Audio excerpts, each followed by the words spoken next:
참사 사흘째 가장 논란이 되고 있는 건 여객기가 충돌한 그 콘크리트 둔덕입니다.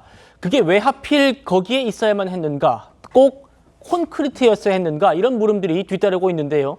먼저 이번 참사와 비슷한 비상 상황이었던 2015년에 일본 히로시마 공항 사고 현장 보시겠습니다. 저 때도요. 비행기가 비상 착륙을 했고 보시는 것처럼 활주로를 이탈해가지고 200km 속도로 지금 무안공항의 사고와 똑같은 구조물에 부딪혔던 겁니다. 하지만 부서지기 쉬운 철제여서 비행기가 구조물을 뚫고 지나가서 탑승객 81명 전원이 생존할 수 있었던 그런 사고였습니다. 지금 이 콘크리트 둔덕에 이런 구조물이 있었거든요. 똑같은 구조물입니다. 그런데 이때 사고는 전원이 살아남았고 이번에는 2명을 제외한 전원이 사망하는 당시 사고 항공기에 있었던 일본인 승객 이야기부터 들어보시겠습니다.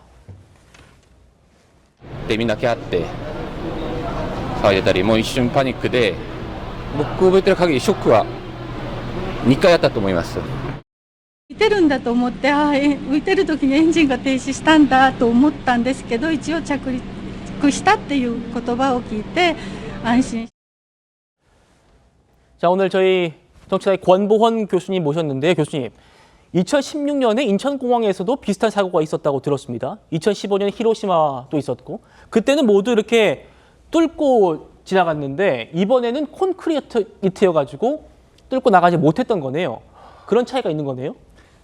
네, 그렇습니다. 지금 두 사고의 차이는 조금 수정할 것은 아시아나항공기는 사실 아랫부분을 받은 것이 아니라 접근 중에 윗부분을 받았기 때문에 지금의 사고와는 조금 차이가 있습니다. 하지만 이런 그 구조물 자체는 항공기가 부딪혔을 때 가장 피해를 최소화시킬 수 있는 소재로 만드는 것이 원칙입니다. 네.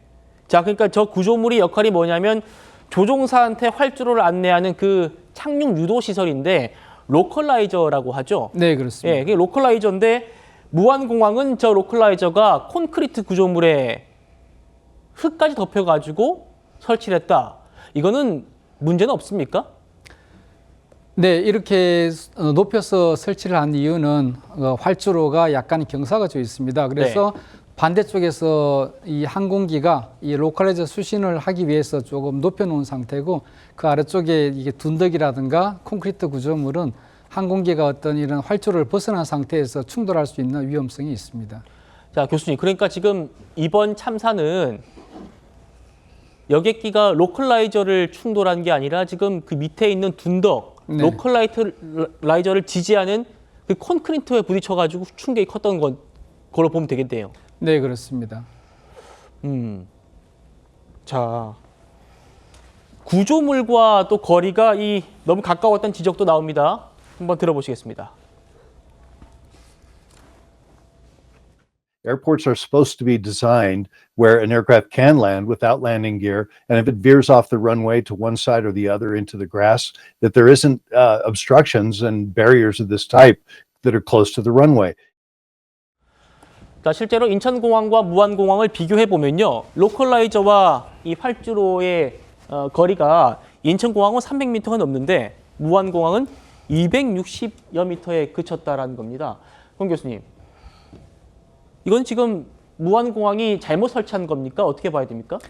네, 무안공항이 처음에 설계를 할 때 그 당시에는 이것이 그 국제 기준을 충족을 했습니다. 그렇지만 그것이 이제 2020년에 들어서 그 규정들이 바뀌면서 예. 좀 더 항공기가 빨라지고 무게가 무거워졌기 때문에 국제기구에서는 300m 이상을 권고를 했습니다. 하지만 그 우리나라 공항 비행장 시설 및 이착륙장 설치 기준에도 이미 바뀌어서 반영이 되어 있는데 현재 무안공항 같은 경우는 그 부지가 더 이상 밖으로 뺄 수 없는 이런 네. 상태로 만들어져 있습니다. 아, 그러니까 기준이 바뀌었는데 그걸 지금 콘크리트로 지금 박아놨다 보니까 이거를 옮기지 못한 것으로 보면 되겠네요.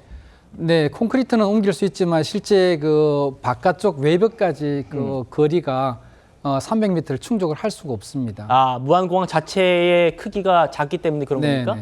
예. 지금 공항 안전 기준 이것도 지금 좀 논란이더라고요. 보시면 종단 안전 구역에는 불법 장애물이 없어야 하고 또 설치가 허가된 물체의 경우에는 부러지기 쉬운 구조로 세워져야 된다. 이렇게 되어 있는데 앞서 다시 그래픽 보여주십시오. 불법 장애물이 없어야 된다고 했는데 지금 여기에는 구조물이 이걸 이 장애물이라고 봐도 되는 겁니까? 네, 장애물로 볼 수 있습니다. 예, 그러니까 지금 이게 그 규정에 맞지 않게 지금 설치가 됐다고 보면 되는 겁니까? 그러면? 네, 초기에 설계가 될 때는 안전 활주로 끝 안전 구역에서 벗어나 있었기 때문에 그 기준을 적용해서 만들었지만 이제 그 국제 기구에서 권고한 것은 300m로 늘어났기 때문에 그 조건에 따라서 이게 그 안전 구역 내로 들어오게 된 것입니다. 그렇게 되기 때문에 이제 장애물이 되는 거죠. 그렇군요.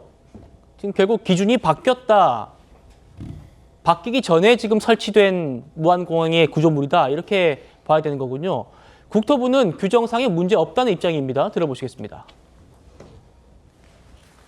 공항시설법에 따른 항공장애물 관리 세부 지침이라든지 이런 어떤 내용을 보면은 어떤 해당 시설을 건설을 할 때 공항에 있는 활주로 종단 안전 구역 내에 어떤 설치할 때 적용되는 여러 가지 규정들이 있습니다.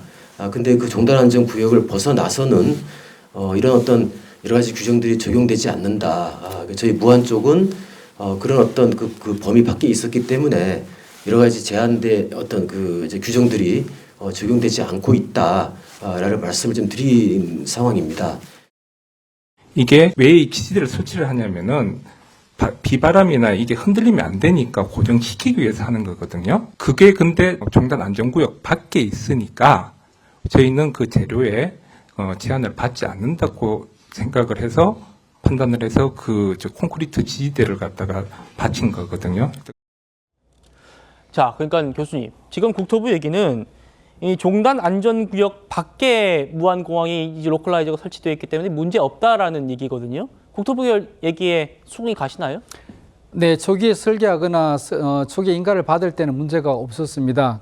특히 이제 항공기가 만약에 랜딩기가 나왔다면 이게 높이가 있기 때문에 저 구조물에 피해가 적었겠지만 현재 랜딩기가 나오지 않은 상태에서 낮은 상태에서 부딪혔기 때문에 더 큰 피해가 있었던 걸로 판단이 되고요. 네. 현재 우리나라에서 국토교통부 고시 2022-350에는 이미 이것을 넓히도록 법제화 규정화되어 있습니다. 그렇다면은 이 규정을 우리나라 규정을 적용하게 되면은 저 부분은 국토교통부에서 판단하시는 부분이 수정이 되어야 되지 않을까 하는 생각입니다.